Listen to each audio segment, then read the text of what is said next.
저는 마태복음 16장 23절에서 25절 말씀을 가지고 교회의 건축을 위해 십자가를 짊어짐, 이러한 제목으로 말씀을 나누겠습니다.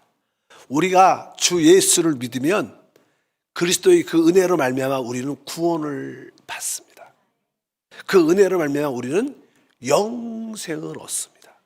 그래서 우리 구원과 영생은 동의어죠, 동의어. 구원은 우리가 죄사함 받고 영생은 우리가 영원한 생명을 얻는 것이다. 또 주 예수를 믿으면 구원을 받습니다. 그 구원의 의미는 바로 영생을 가진 것입니다. 그러나 구원은 받았을지라도 하나님은 이러한 은혜로 구원받은 자들에게 큰 상을 예비하셨습니다. 그것은 천국의 보상입니다. 천국의 보상. 그래서 우리가 천국의 보상을 얻기 위해서 우리는 이 마지막 시대에 이기는 자가 돼야 된다. 여러분 모두가 이기는 자가 되기 위해서 우리는 어떠한 것을 행해야 될 것인가, 거기에 대한 말씀을 오늘도 나누겠습니다. 지난 시간에 우리가 베드로의 믿음의 고백을 통해서 주님은 바로 교회를 건축하겠다. 우리가 마태복음 16장 18절에 말씀했죠. 또 내가 내게 이르노니 너는 베드로라. 내가 이 반석 위에 내 교회를 세우리니 음부의 권세가 이기지 못하리라.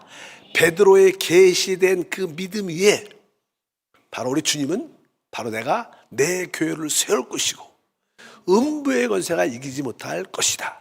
교회가 영적으로 하나로 건축될 때 음부의 권세를 이길 수 있다는 거예요. 그래서 지난번에 이 음부의 권세는 지옥의 문이라는 뜻입니다. 우리가 조금만 깨어있지 않으면 우리 삶에 지옥의 문이 활짝 열려서 얼마나 고통과 고난 가운데인지를 모릅니다. 어느 때 우리에게 지옥의 문이 열리는가? 그래서 먼저 우리가 우리의 생각을 잘 지켜야 된다. 우리가 하나님의 일을 생각하지 않고 사람의 일을 생각을 하게 되면 지옥의 문이 열리게 돼 있어요. 근데 이 사람의 일을 생각하는 게 자아입니다. 그래서 우리 주님께서 나를 따라오려거든 자기를 부인하라. 자기를 부인한다는 것은 바로 내 어떤 생각을 내려놓는 것입니다. 사람의 생각을 내려놓고 내 생각을 내려놓고 하나님의 일을 갖는 것이에요. 바로 그런 다음에 바로 우리는 주님의 십자가를 기쁨으로 짊어져야 된다. 지난 시간에 간단히 설명드리면 혼의 즐거움을 추구하지 말아야 된다. 그런 이야기를 드렸습니다. 지난 시간에 첫 번째 바로 우리가 자기를 부인한다는 게 무슨 뜻인가, 그런 이야기를 쭉 드렸습니다. 특별히 기억 많이 남을 겁니다. 시험에 든 사람은 어떤 사람이에요? 자아가 충만한 사람이다. 여러분에게 자아가 제거된다면 결코 시험 들지 않습니다. 여러분들에게 그러한 은혜가 있길 바랍니다. 우리가 자아를 우리가 부인하지 않으면 우리 삶에 늘 지옥문이 열려서 늘 피곤하고 힘들고 원망, 불평. 대부분 주변에도 종종 그런 사람 있죠. 교회 생활하면서도 원망과 불평, 가정에서도 원망과 불평, 사람들에 대해서 원망과 불평. 왜 그래요? 자아를 부인하지 않으니까 그의 삶에 지옥문이 열려서 늘 사단과 귀신이 늘 역사하니까 진짜 힘들게 사는 사람들이 많습니다. 오늘은 두 번째 길에 대해서 자기의 십자가를 지라는 거기에 대해서 말씀을 나누겠습니다. 실제로 주님께서는 내 교회를 건축한다, 내 교회를 세운다고 말씀했습니다. 우리가 주님의 교회가 세워지려면 우리는 자기 십자가를 짊어져야 됩니다. 사실 교회가 어떻게 건축되는가, 어떻게 교회가 세워지는가, 우리 주님은 바로 내가 이 반석 위에 내 교회를 세울 것이다 이렇게 말씀하셨어요. 그러고 나서 그 뒤에 보면 어떤 얘기냐, 나는 이제 곧 장로들과 대제사장과 그들에 의해서 핍박받고 결국 죽고 또 3일에 부활할 것이다 이런 얘기를 하셨어요. 그러니까 하나님의 교회가 지어진다는 것은 죽음과 부활을 통과한 후에 지어지는 거예요. 우리의 삶에도 죽음이란 과정을 통과하여 부활의 요소가 있을 때 교회가 진짜 지어지는 것이다. 그래서 사실 교회는 부활의 영역 안에 있는 겁니다. 그 부활의 영역인 것은 우리의 육신이 다 처리된 것이죠. 그러니까 우리가 자기를 부인하고 자기 십자가를 지고 이 모든 것을 육신에 속한 천연적인 모든 것이 죽음을 통하여 끝나야 진짜 부활의 영역인 교회가 세워진다는 거예요. 교회는 실제로 부활의 영역 안에 있는 것입니다. 우리가 육신 안에 있다면 그 사람은 결코 교회의 영역 안에 있지 않습니다. 참된 교회는 부활의 영역 안에 있다. 그것을 우리가 깨달을 필요가 있습니다. 사실 성경 그 뒤에 보면요, 예수님께서 제자들에게 함께 3명과 함께 높은 산에 올라가셨어요. 근데 벼랑간에 우리 주님이 영광스럽게 아주 해보다 더 빛나게 영광스럽게 변화가 되셨어요. 뭐 사실 변화가 아니라 변형이 된 거죠. 변형. 변화라는 것은 우리의 생각이 바뀌고 달라지는 것을 변화라 그러지만 이 몸이 바뀐 거예요. 몸이 육신의 모습에서 영광스러운 몸으로 변형된 거죠. 변형. 근데 그 변형은 짧은 시간만 일시적으로 이루어졌어요. 그러나 우리 주님이 죽으시고 부활하셔서 그분은 완전히 변형되셨어요. 영광의 몸을 가지셨죠. 영원히. 일시적인 변형이 아니라 죽음과 부활을 통해서 완전히 변형된 주님의 모습을 우리가 볼 수 있습니다. 어쩌든지 교회라는 것은 부활의 영역에 속해 있는 것이다. 결코 육신에 속한 우리가 천연적인 속한 이러한 요소는 결코 교회의 요소가 될 수가 없다. 그래서 교회가 지어지려면 우리의 육신의 요소가 다 죽음을 통하여 끝나야 되는 거예요. 그래야 진짜 교회가 지어진다. 그래서 우리 주님께서 나를 따르려면 자기를 부인하고 자기 십자가를 지고 따르라고 말한 거예요. 그러니까 육신에 속한 것을 다 죽음을 통하여 끝내야 된다. 이런 뜻으로 주님이 설명하신 줄 믿습니다. 그런데 주님께서 그냥 그 이야기를 하시죠. 내가 예루살렘에 올라가서 장로와 대제사장들에게 핍박받고 내가 죽을 것이다. 그러나 3일 만에 부활할 것이다. 이런 이야기를 했는데 베드로는 그 이야기를 듣고 자기 생각이 드는 거예요. 육신의 생각이 올라온 거예요. 주님, 그럴 일이 일어나면 안 되죠. 그러면서 베드로가 말을 합니다. 16장 22절에 베드로가 예수를 붙들고 항변하여 이르되 주여 그리 마옵소서 이 일이 결코 주께 미치지 아니하리이다. 이렇게 말했습니다. 예수를 붙잡고 좀 이렇게 흔들리면서 좀 화를 내면서 좀 톤을 높이면서 주여 그리 말씀하시오. 말을 주여 그리 마시옵소서 이렇게 한 게 아니라 화를 내면서 주여 왜 그러세요? 이상한 소리 하지 마. 이런 소리 막 주님한테 막 그러는 거예요. 이런 일이 결코 주께 있을 리 없습니다. 그러니까 그냥 예수님이 그 다음에 놀란 역사죠. 23절 보니까 예수께서 돌이키시며 베드로에게 이르시되 사단아 내 뒤로 물러가라. 너는 나를 넘어지게 하는 자로다.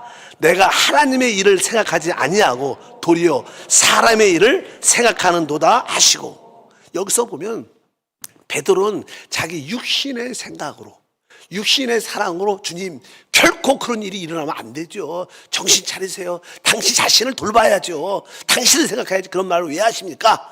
그러니까 주님께서 사단아 물러가라 한마디 했어요. 뭐 사실 나는 베드로의 자기의 그런 생각, 우리 주님은 내가 죽어서 3일 만에 부활할 것이다 이렇게 말하는데 죽으시면 안 됩니다. 예수님의 죽음을 반대하는 것이죠. 베드로의 자기의 어떤 의견과 생각이죠. 곧 베드로의 그러한 사람의 일만 생각하는 그런 의견과 생각은 곧 사단의 생각이라는 거예요. 여기서 보면 베드로와 사단은 하나가 됐어요.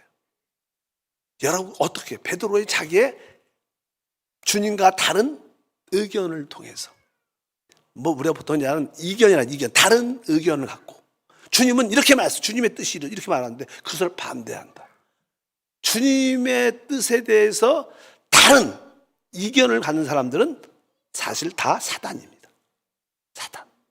그래서 우리가 자기의 생각을 갖는 게 얼마나 무서운 걸 알아야 돼요. 우리는 대부분 자아를 분해하지 못했기 때문에 내 하에게서 나오는 모든 생각은 내 의견입니다. 그래서 이 나의 의견, 그래서 이것이 참 무서운 것이구나. 이것이 교회 안에서 어떻게 처리가 돼야 교회의 하나됨의 건축이 이루어질 수 있어요. 사실은 뭐 교회에 한 10분이 모였다, 제주 10분이 모였다, 어떤 일을 행사를 하기 위해서는 10명 다 의견이 다 각자 달라요. 이랬으면 좋겠다, 저랬으면 좋겠다. 결국 그게 하나 되지 않은 그런 모습들이 실제로 많죠.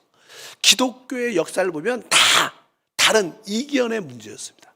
그 이견 때문에, 다른 의견들 때문에 서로 갈라지고 분열되고 갈라지고 분열되고, 모든 교단들은 다 자기들의 의견 때문에 쫙쫙 갈라졌습니다. 뭐 장로 교단 같은 경우에는 한 100개 이상의 교단이 나누어져 있어요. 우리는 잘 모르잖아요. 그렇게 똑같은 장로교회가 아니라 교단이 쫙쫙 나눠졌어요. 다 그냥 고신파 무슨 파가 많습니다. 우리 순복음 하나님의 성에도 몇 개로 나눠져 있어요. 뭐 자기들 어떤 영적 인도자가 자기가 깨달았다, 이래야 된다, 그걸 주장하니까 우리는 하나님의 말씀에 모든 것을 하나됨 안에 있어야 될 줄 믿습니다. 그래서 이 주님과 다른 생각을 갖는 것은, 다른 의견을 갖는 것은 곧 사단의 생각이다. 그래서 주님께서 그 다음에 나를 따르려면 자기를 부인하라고 말한 거예요.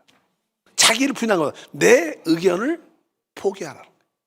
내 의견을 버려야 된다는 거예요. 이것이 사실 자기를 부인하는 거예요. 나를 부인한다는 뜻이 실제적으로 뭐예요? 내 의견을 접는 겁니다.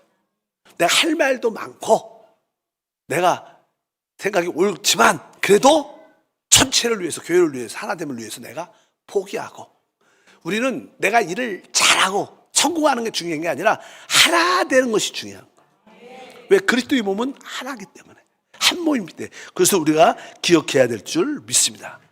그리고 나서 우리 주님은 이제 말하죠.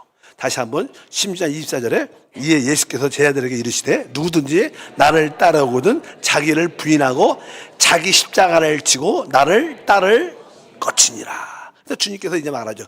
자기 십자가를 지고 나를 따르라. 여기에 보니까 이제는 십자가를 지라, 이런 말씀이 기록되어 있습니다. 보통 우리가 이렇게 자기를 부인한다, 자기를 부인한다는 것은 이제는 소극적인 그런 방향입니다. 그러나 적극적으로 신앙의 모습은 십자가를 지는 생활이에요. 적극적으로 십자가를 지는. 그래서 십자가에 대한 의미를 여러분들은 분명히 알아야 된다. 보통 우리가 십자가 하면 그것이 많은 고통을 당하는 거죠. 뭐 로마 시대에 큰 범죄들의 사형 제도였어요. 그러니까 큰 범죄자가 있으면 악한 자니까 사형을 받기 위해서 십자가에 매달려 죽게 됩니다. 그러니까 이 범죄자는 죽고 싶지 않아. 왜요? 잘못했지만 난 살고 싶어. 근데 억지로 군인들이, 법을 집행하는 자들이 그 사람을 강요해서 붙잡아갖고 십자가에 매다는 거예요. 뭐 그가 원해서가 아니야. 그냥 십자가에 매달려서 고통과 결국 죽는 게 십자가의 처형이었습니다. 보통 범죄자들은 그렇게 원치 않은데 어떻게 해요? 강요당해서 결국 십자가에서 고통과 죽음을 갖는 게 십자가의 처형이었습니다. 그러나 우리 주님의 십자가는 다른 겁니다. 범죄자의 그런 개념의 십자가가 아닙니다. 우리 주님은 그 십자가가 고난과 죽음인 걸 알지만 그 십자가를 아주 기쁨으로 받아들인 거예요. 어쩔 수 없이 강요돼서 이 길 간 게 아니라 주님은 자원해서 가신 거예요. 자원해서 가신, 그게 다른 거예요. 십자가를 진다는 뜻은 내가 어쩔 수 없이 참는 거다, 이게 아니라 그런 환경을 내가 기쁨으로 지는 겁니다. 그게 자기 십자가를 지는 거예요. 내가 기쁨으로 십자가를 지겠다. 옆 사람 인사할까요? 기쁨으로 십자가를 지자. 내가 하나님의 뜻과 목적이라면 내가 기쁨으로 십자가를 지겠다. 내가 기쁨으로 끝나겠다. 나 죽지 뭐 기쁨으로 죽겠다. 뭐 그게 순교죠, 순교. 여기서 주님께서 말하는 자기 십자가를 지라는 뜻은 어쩔 수 없이 끌려가서 지라는 게 아니라 바로 지금 있는 모든 환경에 대해서 기쁨으로 어떻게 받아들이고 내가 가리라. 우리 주님은 어떻게 했어요? 어쩔 수 없이 골고다를 걷고 십자가에 달리신 게 아닙니다. 그분은 자원해서 가셨어. 기쁨으로 가신 줄 믿습니다. 우리에게 진짜 이기는 길은 기쁨으로 십자가를 지는 거예요. 십자가를 안 지는 것도 문제고, 십자가를 억지로 끌려가서 죽는 것도 문제고, 진짜 여기 자기 십자가를 지는 것은 내가 그 환경을 기쁨으로 받아들여서 달갑게 기쁨으로 가는 게 자기를 부인하는 것인 줄 믿습니다. 그래서 강요가 아니구나. 여러분들 십자가를 진다 그러면 그런 어려운 환경을 어떻게 해요? 내가 기쁨으로 가는 때 여러분들은 하나님의 뜻을 이루어낼 수 있습니다. 그래서 앞으로 어떤 어려운 일이 생길 때 내가 그 분야에 대해서 내가 기쁨으로 내가 이 길을 가자. 그 여러분들은 자기 십자가를 지는 자예요. 그런 자들을 통해서 하나님의 교회가 세워지고 하나님의 뜻이 이루어지는 줄 믿습니다. 많은 사람들은 범죄자처럼 십자가에서 고통을 당해요. 그러나 참된 믿음의 사람들은 즐거운 마음으로 십자가에서 끝납니다. 그 차이를 우리가 분명히 알아야 될 줄 믿습니다. 그래서 우리가 자기 십자가를 진다는 것은 자꾸만 고통과 어려움을 생각하지 말고 어차피 이거 하나님의 뜻이니까, 하나님 목적이 이루어지는 길이니까 내가 기쁨으로 받아들이자. 이러한 생각을 여러분들이 바꿔야 돼요. 그러면 여러분은 그 십자가의 죽음을 통하여 부활의 영광을 맛보게 될 줄 믿습니다. 히브리서 12장 2절에 말씀합니다. 믿음의 주요 또 온전케 하신 이인 예수를 바라보자. 그는 그 앞에 있는 기쁨을 위하여 십자가를 참으사 부끄러움을 개의치 아니하시더니 하나님 앉으셨느니라.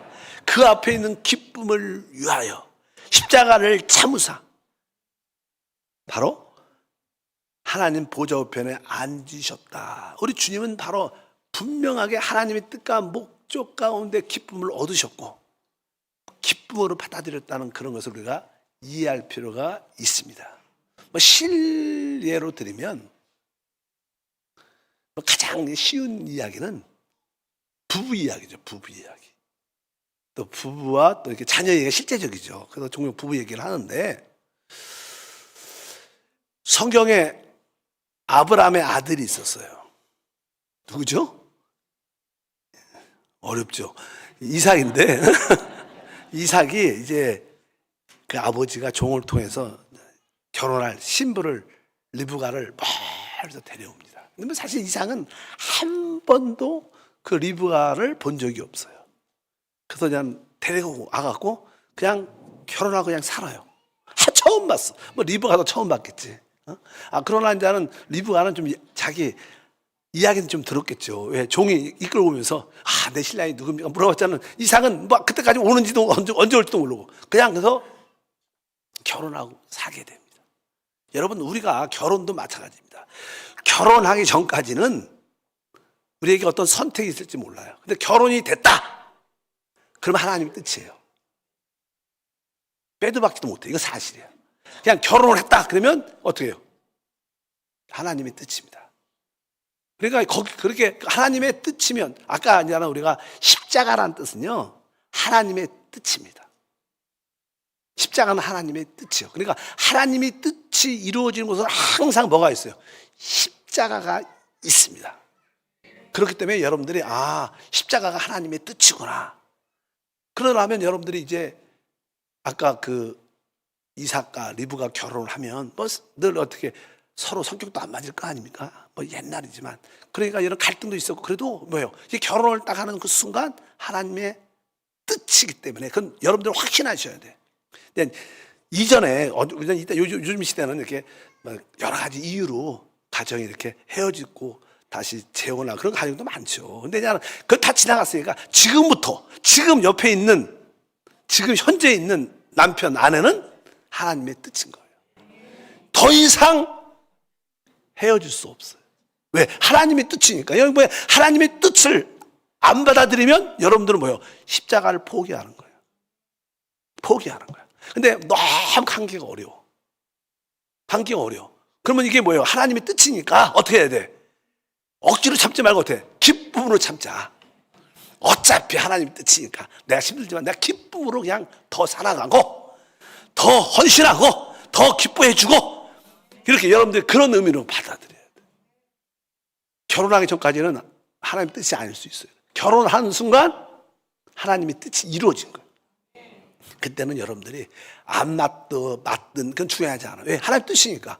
여러분들이 해야 될 일은 뭐예요? 기쁨으로 십자가를 지고 아내를 사랑하고 아내에게 같이 서로 경외하고 서로 복종하고 순종하는 그런 모습을 우리 모두가 가져야 뭐가 이루어지는 거야? 하나님의 뜻이 이루어지는 거죠. 그럴 때냐 우리가 십자가를 기쁨으로 받아들이는 거예요. 남편과 아내에 대해서 그런 마음, 야 하나님의 뜻이야. 이거 내가 이 부부끼리 사는 게 하나님의 뜻이니까 안 맞아도 내가 그 바꿀 수 없으니까 기쁨으로 내가 십자가를 진짜 기쁨으로 기쁨. 그럴 때 우리에게 놀라운 은혜의 역사가 나타나고 그때 그러면 어느 순간부터 하나님의 임재와 축복이 회복돼서 이런 가정에 천국이 임하는 줄 믿습니다. 그래서 십자가는 하나님의 뜻이다. 그래서 하나님의 뜻이 이루어지는 곳은 항상 십자가를 지어야 된다. 십자가 있는 곳에는 하나님의 뜻이 이루어지고 있다는 것을 분명히 아시길 바랍니다. 그래서 우리 젊은 친구들도 요즘에 지난 주일날 저도 그 강의를 들으면서 은혜를 진짜 많이 받았어요. 우리 권사님 보면 은혜 많이 받았습니다. 인사하려고 하는데 얼굴이 만져지지 이렇게 붙으신 적이 없어요. 그래서 참 은혜도 많이 받고 진짜 많은 도움도 받고 역시 전문가는 다르구나 그런 생각을 다시 했기 때문에 몇 번 집에서도 들어보시고 거기서 한두 가지 깨달으면 우리 청소년들, 청년들 좋은 은혜와 축복이 함께할 줄 믿습니다. 저는 뭐 그 이야기를 이렇게 들으면서 어떤 부모들 입장에서 그런 생각을 갖죠. 자녀들이 결혼 전에 그런 관계를 맺으면 안 된다. 근데 그 간증 중에 참 그 간증이 저는 좋았던 것 같아요. 어떤 친구가 여자친구를 좋아한다 그래갖고 계속 우리 선생님한테 이렇게 이야기도 하고 그래서 항상 너는 결혼 전에 그 관계를 맺지 말고 꼭 지켜라 그런 얘기를 계속 해줘갖고 그러니까 그 관계가 진짜 더 아름다워지고 나중에 시간이 쭉 지나서 찾아와서 우리 결혼해요.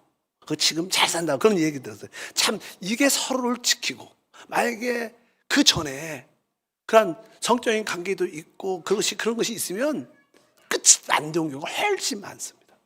그러니까 여러분들도 여러분 자신을 또 상대방을 위해서 그렇게 지킬 수 있는 그런 모습이 참 좋은 예가 아닌가 이런 생각도 많이 합니다. 또 하나 강의 들으면서 느낀 게 왜 부모들은 자녀들이 결혼하기 전에 그런 성관계 같은 이런 얘기에 대해서 되게 걱정하고 두려워할까? 사실 어떻게 보면 진짜 사랑하면 그렇게 사랑의 표현을 가질 수도 있겠죠. 근데 대부분 젊은 사람들의 그 사랑의 표현은 대부분 다 정욕적인 겁니다. 말로만 이렇게 립서비스 하는 것이지 다 특별히 남자는 다 정욕적인. 그래서 남자는 다 늑대다. 저도 남자지만 다 늑대입니다. 절대로 속으면 안 돼. 그리고 그렇게 결혼 전에 그런 관계를 맺게 되면 시간이 지나면 다 끝이 안 좋게 끝나. 그래서 그런 관계로 헤어지잖아요. 원수가 되고요. 다시는 쳐다보고 싶어 하지 않아. 근데 부모들 입장에서 왜 자녀들에 대해 그렇게 걱정을 하는가? 왜냐하면 그런 관계에서 만나고 헤어지고 아픔을 가지면 진짜 마음의 상처를 많이 받거든요. 그런 자녀들의 모습을 보면 부모 마음이 너무 아프니까 자녀들이 그러한 고통을 안 당하기 원해서 그런 거에 대해서 되게 제재하고 많이 이렇게 교육시키는 게 아닌가 생각을 많이 합니다. 어차피 여러분들이 하나님이 뜻이 이루어지는 삶이 되기를 주님으로 축복합니다. 아까 결혼 얘기해서 결혼 얘기 잠깐 결혼을 딱 지금 했어요. 부부가 됐어. 그럼 뭐예요? 하나님의 뜻이 이루어진 거예요. 우리에게는 다시는 뭐가 없어요. 이혼이나 별거가 없는 거예요. 만약에 여러분들이 거기서 자꾸만 갈라지려고 힘들어 한다면 여러분들은 십자가를 지지 않는 거예요. 십자가를, 하나님의 뜻을 거역하는 거예요. 그것을 분명히 알아야 돼. 어차피 여러분은 별거 할 수 없고 이혼할 수 없으니까 기쁨으로 십자가를 어떻게 해? 기쁨으로 받아들이는. 그럴 때 여러분 안에 하나님의 뜻이 이루어지고 놀라운 역사가 함께 할 줄 믿습니다. 이것은 하나의 예하고 진짜는 우리 교회 생활은 하나님의 뜻이에요. 따라할까요? 교회 생활은 하나님의 뜻이다. 그래서 여러분들이 이제 요즘은 요즘에는요, 옛날은 안 그러는데 요즘에는 이렇게 이사 온다. 그럼 교회를 쇼핑합니다. 여기 많이 쇼핑하고 한 1년쯤 쇼핑하고 그 다음에 나름대로 내 코드와 기호가 맞으면 이제 나 이 교회 한번 다녀볼까? 여기에 등록해볼까? 이런 요즘 시대는 다 그런 시대예요. 그러나 이제 여러분들은 이제는 그 결혼하기 전이고 이제 지금 뭐요? 교회 들어왔어. 끝이야, 끝. 믿으시면 아멘? 그러니까 여러분들은 이제 주님과 함께 우리 교회와 함께 결혼했기 때문에 여러분에게는 다른 교회 가는 게 없는 거예요. 여러분들 다른 교회 간다면 그것은 뭐예요? 십자가를 지지 않는 거예요. 교회 생활은 하나님의 뜻입니다. 교회 생활할 때 또 많은 사람, 거친 사람, 안 맞는 사람하고 부딪히게 또 하나님은 이상하게 그런 사람만 보내주는 것 같아요. 그런 사람만 우리 지역에 들어오고 그런 분만 우리 기관과 봉사자에 들어와갖고 꼭 날 힘들게 해. 우리 아내처럼 우리 남편처럼 그렇게 하는 분이 있어요. 근데 이거 이미 이루어진 거야. 빼도 박지도 못해. 그러니까 여러분들은 교회 생활에 하나님의 뜻을 받아들여야 돼. 거기서 뭐예요? 기쁨으로 십자가를 지는 걸 배워야 돼. 어차피 기쁨으로 지자. 내가 여기 떠날 수 없으면 내가 어떻게 기쁨으로 하자. 그런 마음을 가져야 돼. 그래야지 여러분 안에 하나님의 뜻이 이루어지는 줄 믿습니다. 그러면 우리는 주님 안에서 하나가 되어져 가는 거예요. 그럴 때 교회가 지어져 가요. 건축되는 거예요. 그러니까 우리가 자기 십자가를 질 때 우리는 하나가 되고 교회로 건축되어지는 것이다. 그래서 주님께서 이제는 내가 내 교회를 세운다 이런 얘기를 하면서 그런 이야기를 하는 거예요. 자기를 부인해야 되고 자기 십자가를 져야 된다 이런 말씀을 하는 거예요. 왜? 그 교회는 부활의 영역에 있기 때문에 이러한 자기를 부인하지 않고 자기 십자가를 지지 않고는 다 육신 안에 있는 것이기 때문에 결코 교회가 될 수 없기 때문에. 근데 여러분들이 이제 교회 안에 들어왔으니까 죽어도 이 교회에서 끝을 내셔요. 어떤 상황이 돼도 떠나면 여러분들은 하나님의 뜻에 어떻게 보면 불순종하는 거.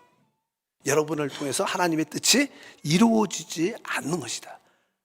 그래서 사실 더 좋은 거는요, 교회를 다니면 교회 생활을 하는 게 하나님의 뜻입니다. 교회 생활을 해야 되는 거예요. 주일만 이렇게 오시고 예배만 달랑 드리고 가고 이래서는 안 되고 그냥 교구에 속하고 지역에 속하고 기능과 부서에 같이 봉사해서 부딪히면서 좀 이렇게 나의 기호와 기질에 맞지 않는 사람도 있지만 그 사람을 기쁨으로 품고 같이 갈 수 있는. 종종 저는 우리 어떤 권사님 지역자님들 보면요 참 사람을 품는 은사가 있어. 제가 이름은 대지 않지만 몇몇 분 있어요. 마음에 감동이 있어. 야, 이게 어려운 사람들을 특별히 품어주고 케어하고 양육하는 그런 마음의 자세가 얼마나 있는지, 얼마나 아름다운지. 야, 우리 주님이 진짜 기뻐하겠다. 진짜 기뻐하겠다. 그런 분들이 종종 있어요. 그럴 때 바로 하나님의 뜻, 교회 건축이 이루어지는 역사가 우리 가운데 함께 할 줄 믿습니다.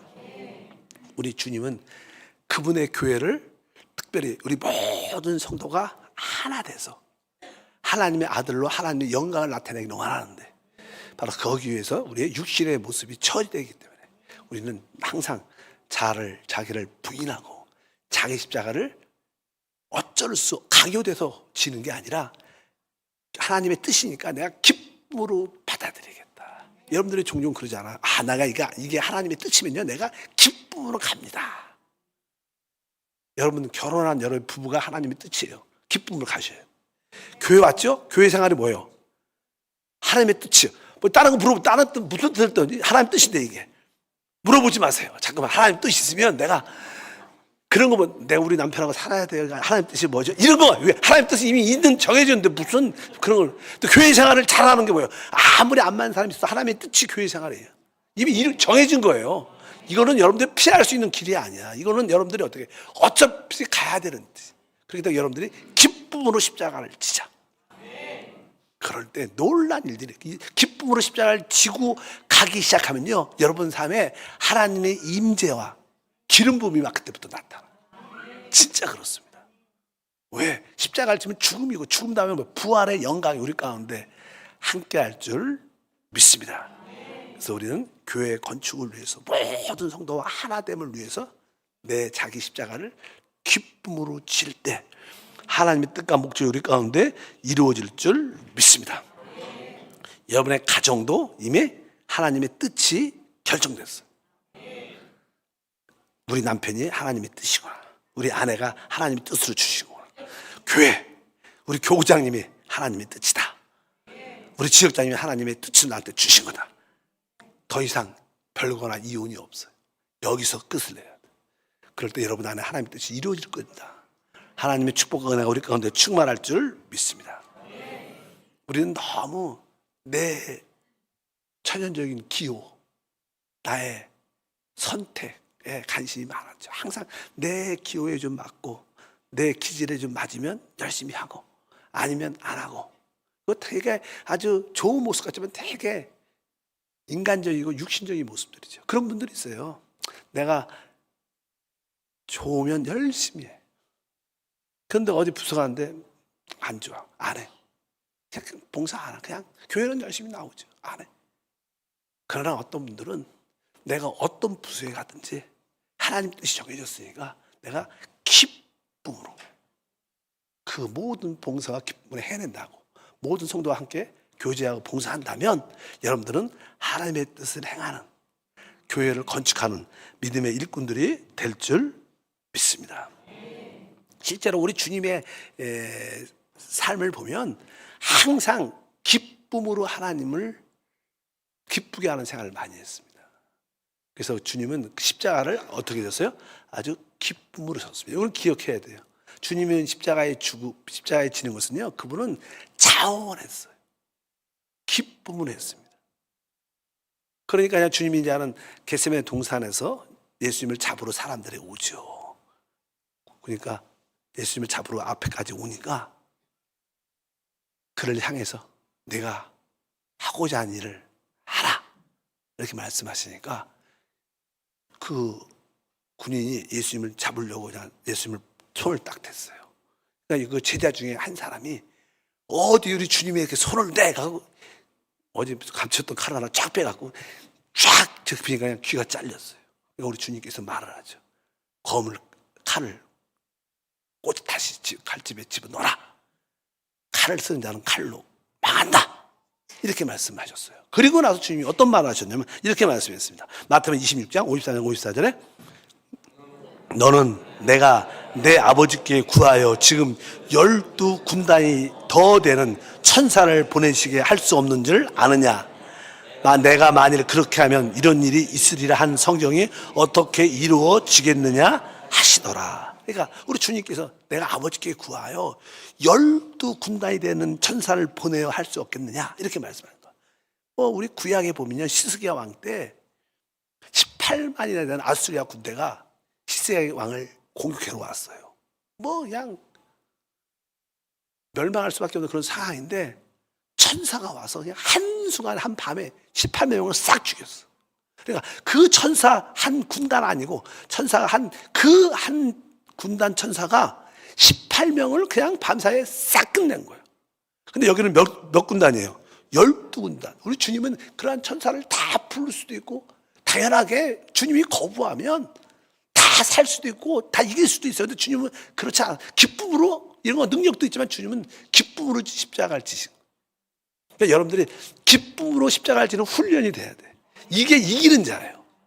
어차피 자그만 그런 어려운 환경, 원망 불평하지 말고, 그래, 이것은 하나님의 뜻의 환경이니까 내가 기쁨으로 받아들이자. 기쁨으로 품자. 가자. 가. 이렇게 여러분들이 한다면 여러분을 통해서 하나님의 교회가 지어집니다. 여러분을 통해서 생명이 흘러나오고 하나님의 뜻과 목적이 이루어진 줄 믿습니다. 거룩하신 하나님 감사합니다. 하나님의 교회가 건축되는 길은 먼저 우리 자기를 부인, 내 생각과 나의 의견을 다 내려놓고 하나님의 생각을 갖는 것입니다. 또한 자기 십자가를 기쁨으로 받아들이는 것입니다. 하나님의 뜻이 이미 정해져 있습니다. 정해졌다면 어떤 환경이든지 간에 기쁨으로 그 환경을 받아들이고 기뻐하고 달려갈 수 있도록 신과 은혜를 더하여 주시옵소서. 주 예수 이름으로 기도함나이다. 아멘.